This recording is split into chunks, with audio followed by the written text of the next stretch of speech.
So the finale of Erased has come and gone, and a lot of people seem to be disappointed with how the show turned out, at least going by all the messages I've received on Twitter about how I was right from the start. I'm honestly less surprised by the fact that the show didn't turn out to be all that great than I am by the fact that so many people expected it to be great in the first place, considering how much evidence there was to the contrary. And no, I'm not talking about A1 Pictures and director of Sword Art Online, though honestly those are perfectly reasonable sources of suspicion, but rather how I never really got what about this series was supposed to be so impressive in the first place. One of the first things that put me off about Erased was the voice of the main character Satoru, who is played by an actor named Shinnosuke Mitsushima. Satoru is Mitsushima's first voice acting role, and it's pretty obvious that he was chosen for the part so that he wouldn't sound like a typical anime character. After all, Satoru is a jaded 29-year-old man who finds himself perplexed by the attitudes and lingo of the younger people around him. What bothers me about Mitsushima's performance, though, is that Satoru is the only character in the show who doesn't sound like an anime character. Everyone else is played by regular voice actors, who all sound like they're probably around the same age as Mitsushima, but are playing characters all over the age spectrum. In fact, the voice actress who plays Airi, the 17-year-old girl by whom Satoru is so flummoxed, is actually 2 years older than Mitsushima, whom himself isn't even 29 years old. If the goal of giving Satoru such a non-anime sounding voice was to make the show feel more grounded and realistic, then the series immediately falls short by not giving the same types of voices to all of the other characters. Other shows like Furikuri and Karekano have reached wonderful results by going out of their way to hire non-voice actors and child actors to give a more natural feel to the dialogue, so it's not like there isn't precedent for this. But I think it's more likely that Satoru was given this voice specifically to make him stand out from everyone else. After all, the show is called A Town Where Only I Don't Exist, and since Satoru's adult voice mostly ends up narrating over the story of his child self, having such a distinct voice helps to separate the narration from the dialogue. But this just brings me to an even bigger issue which permeates every element of the show's design, and that is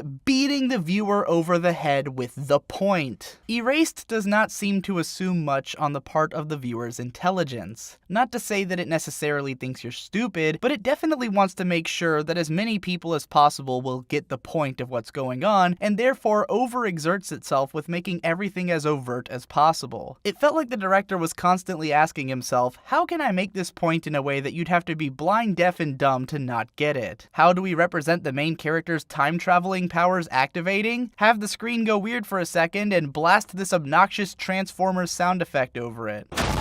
How will the viewer be able to distinguish the parts that are in the past from the parts that are in the present? Letterbox all the scenes from the past. It'll look cool and cinematic that way anyways. How do we codify the various themes of violence running through the show? Make sure that everything related to violence is spot-colored red, the universal representation of violence. How can we clue the audience in to who the villain is going to be so that they can feel smart for figuring it out before the big reveal? Make him blatantly creepy and hide his face in the shadows every single time he comes on screen. Now, I'm not saying that every single viewer was definitely going to catch all of these things, but I have to wonder what the point is of loading a show with symbolism if none of that symbolism is going to be remotely subtle. At some point, it all stops being subtext and comes around to just being the text itself. And maybe that's not a bad thing, but what I want you all to really ask yourselves is just, what is any of this in service of? Erased doesn't do anything with its themes of abuse. Its characters don't realistically act like victims of abuse, and it doesn't comment on the topic of abuse in any meaningful way. The whole time-traveling power barely matters outside of the setup for what kind of mystery story this is, and it doesn't have clearly defined mechanics, nor is it played with in any interesting ways. Satoru being a failed manga author turned jaded pizza delivery boy doesn't contribute anything to his ability to navigate this murder mystery, and his arc is completely uninteresting. I don't think anyone was impressed with how that murder mystery actually turned out either, considering how let down everyone was once the big reveal actually happened. So what in God's name was the appeal of this show anyways? Over the course of the winter season, I've seen a lot of talk about how Erased is well directed, and I just can't get behind that notion. Erased has cool shots in it, yes, like this shot where Satoru first enters enters the classroom in episode 2. It has cool transitions, like this one where Satoru gets shoved out of the frame in the classroom and then reappears in the frame out on a riverbed. But are these little moments of stuff looking kind of cool the same thing as good directing? Does any of this really contribute to the narrative in any meaningful way? When people talk about director Tomohiko Ito, they like to bring up the fact that he worked as an assistant director to Mamoru Hosoda on The Girl Who Leapt Through Time and Summer Wars, which are fantastic and fantastically directed films. There's a bit in Erased when Satoru first gets sent back into his childhood, which is visually represented in a way that's nearly identical to how Makoto would travel through time in The Girl Who Leapt Through Time. Now, I'm not saying it's inherently bad that this scene in Erased uses something so clearly influenced by Mamoru Hosoda's work, but I can't help but feel like its use is significantly less meaningful in the context of this series. If you were to compare, say, the stuff that Mother's Basement has broken down in his What's in a Scene videos for this show against the stuff that Every Frame a Painting broke down in his analysis of a scene from Mamoru Hosoda's Wolf Children, you can really get a sense of what excellent directing looks like in comparison to directing which is merely a step above functional.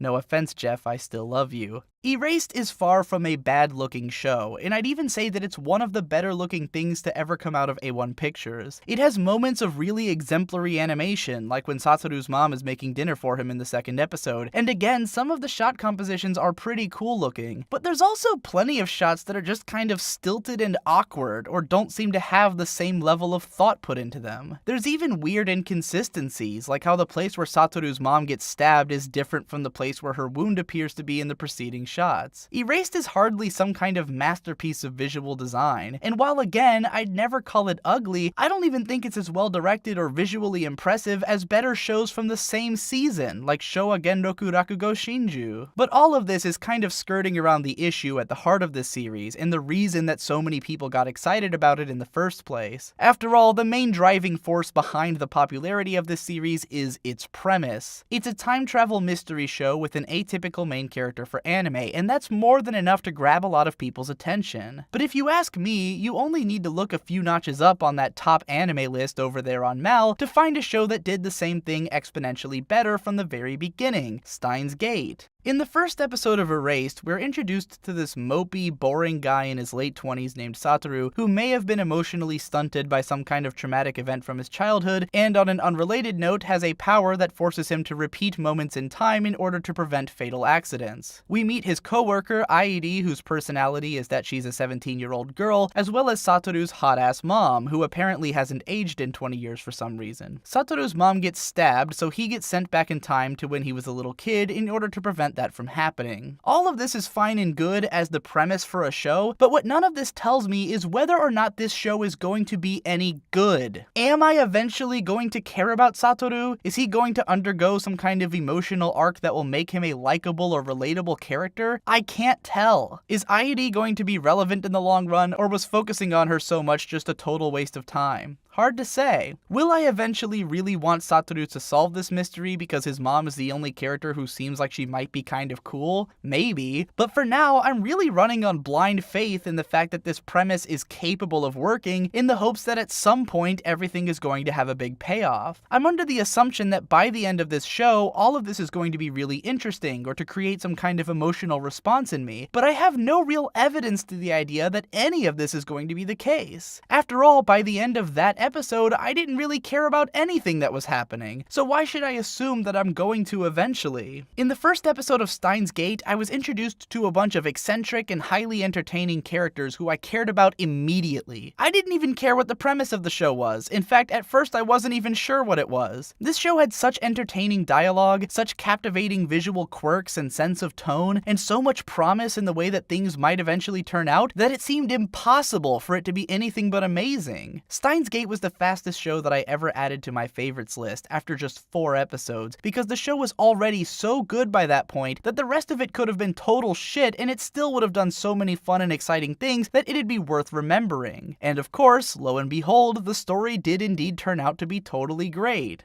It would be kind of unrealistic of me to suggest that I don't see how anyone could enjoy Erased even from an early point in the series. The concept of being sent into the body of your younger self is kind of inherently interesting, and the idea of how Satoru's adult mind and child body affect one another comes up in small ways which might spark the imagination. Plus, Kaio is like a pure distillation of everything that activates a viewer's desire to protect someone, and she happens to be voiced by one of my favorite actresses, who at some point in history was able to convincingly perform a child character because she actually was a child at the time, but that time has long passed. Honestly though, I dislike pretty much everything about this show. I can't stand how the kids often talk like adults and generally seem to understand themselves and the world around them better than anyone their age should ever be able to do. I happened to be watching Figure 17 around the same time as this show started, and the portrayal of children in that show just blows this one out of the water with its realism. I hate how cartoonishly sadistic Kaio's mother is, and how being abused has somehow made Kaio more mature and intelligent than the other students in her class. I hate that Satoru is kind of an idiot who just falls into the routine of his child self naturally, somehow being at once an amazing actor and a terrible detective. I found it impossible to give a damn about the story, most especially the mystery, and I had no interest in any of the characters. Even more than that, I hated the sound design and the constant use of loud, annoying, dramatic noises every time something slightly important happened. And no, I wasn't that impressed with the OP